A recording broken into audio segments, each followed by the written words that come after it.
الحمد لله رب العالمين والصلاة والسلام على سيد الأنبياء والمرسلين وعلى آله الطيبين الطاهرين وأصحابه الأكرمين وعلى من أحبهم وتبعهم بإحسان إلى يوم الدين. أما بعد فأعوذ بالله من الشيطان الرجيم. بسم الله الرحمن الرحيم.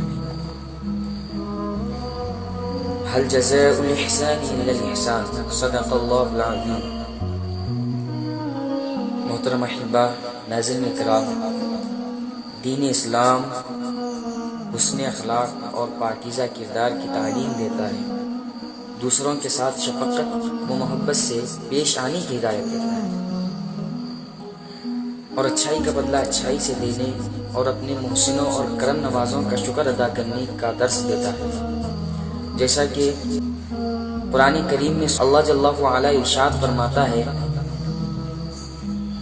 کہ هل جزاء الإحسان إلا الإحسان. کیا احسان کا بدلہ احسان کی سوا بھی کچھ ہو سکتا ہے؟ احسان کا بدلہ احسان ہی ہے.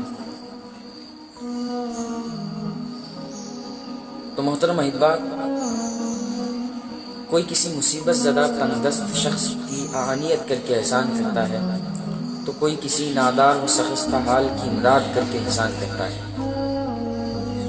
کوئی کسی غم زدہ کے ساتھ غمخواری کر کے احسان کرتا ہے تو کوئی کسی پریشان حال و شکستہ دل کے ساتھ ہمدردی کر کے احسان کرتا ہے. کوئی کسی بے سہارا کو سہارا دے کر احسان کرتا ہے تو کوئی کسی مریض کا علاج کروا کر احسان کرتا ہے. کوئی کسی خوف زدہ شخص کے لیے محسن بن کر احسان کرتا ہے تو کوئی کسی بیوہ و یتیم کا تعاون کر کے احسان کرتا ہے. تو محترم احبہ،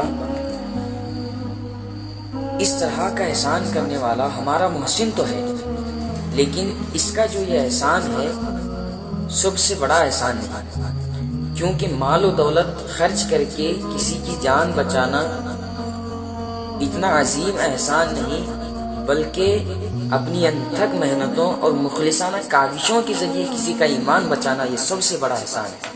محترم احبہ، ہمیں غور کرنا چاہیے کہ جب دین اسلام میں دنیاوی احسان کرنے والے محسن کے احسان ماننے اور اس کی شکر گزاری کرنے کا حکم دیتا ہے، ہمیں اس محسن کے احسان پر کس درجے شکر گزار رہنا چاہیے جس نے ہمیں نہ صرف دنیاوی زندگی کے اصول سکھائے بلکہ دین و ایمان ہم تک پہنچایا اور اصول معاشیت سے آگہی بخشی اور زندگی کا سلیقہ اور بندگی کا طریقہ سکھایا اور آداب معاشرت سے روشناس فرمایا، حسن اخلاق اور پاکیزہ عادات اور بلندی کردار کی تعلیم دی. وہ کون ہے؟ کوئی اور نہیں ہے بلکہ وہ ذات عالی وقار، محسن امت، غاص بحر معرفت، امام الاولیاء، قدر الاصفیاء، سلطان الہند، خواجہ خواجگان، خواجہ غریب نواز علیہ رحمت و رضوان کی ہے، جنہوں نے ہمیں نہ صرف دنیاوی زندگی کے اصول سکھائے ہیں بلکہ دین و ایمان ہم تک پہنچایا.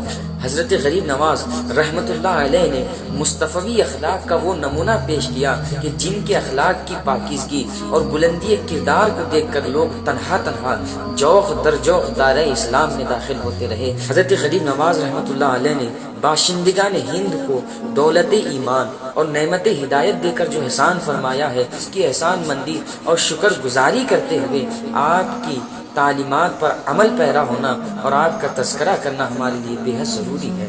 جامعہ ترمذی میں ایک حدیث پاک ہے کہ من لم یشکر الناس لم یشکر اللہ. جس نے لوگوں کا شکر ادا نہیں کیا وہ اللہ کا شکر گزار نہیں ہو سکتا. محترم احبہ، حضرت غریب نواز رحمت اللہ علیہ کی گراں قدر احسانات کا ہم کوئی بدلہ و احسان تو نہیں چکا سکتے، بلکہ آپ کی زندگی کی تعلیمات پر عمل پیرا ہو کر اور آپ کی تذکرہ خیر کر کر اپنی زندگیوں کو سنوار سکتے ہیں. جامعۃ الکبیر کنز الاعمال میں ایک حدیث پاک ملتی ہے جس میں ارشاد ملتا ہے کہ ذکر الانبیاء من العبادت و ذکر الصالحین کفارۃ للذنوب. انبیاء کا ذکر عبادت ہے اور اولیاء و صالحین کا ذکر گناہوں کا کفارہ ہے. خواجہ خواجگان خواجہ غریب نواز رحمت اللہ علیہ نے تعلیمات اسلامیہ کی ترویج و اشاعت نہایت ہی خوش اسلوبی سے انجام دی، جنہیں آج تک کسی نے فراموش کیا ہے نہ کر سکتا ہے۔